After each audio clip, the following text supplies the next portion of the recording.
да жетишүүдө, тармактардын бардыгына киргизүүдө, информатика илимдерин колдонуп, ар кандай сырт түйүндөр чечилүүдө деген ырсаттар менен балдар бул сабагыбызды баштайбыз.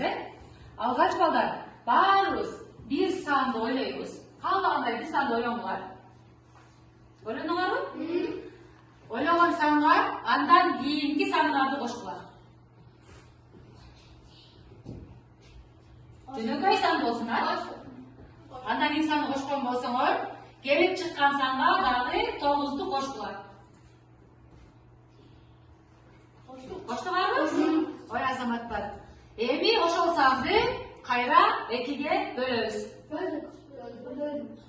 Баарыңар бөлдүңөрбү?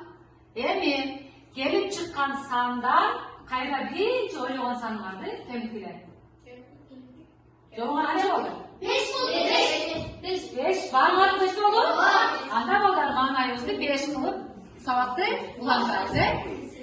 Эми балдар, азыр элдик макалдарды биз информатиканын тили менен айтабыз, макулбу?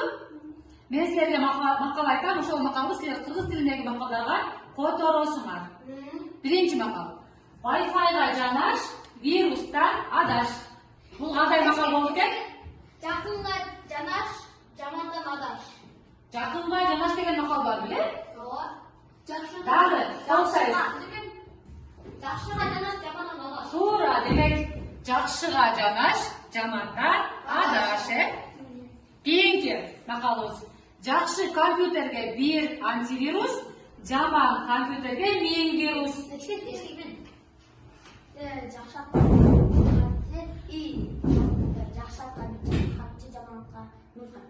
Демек, жакшы атка бир камчы, жаман атка 1000 камчы, туура айтасың, азаматсың.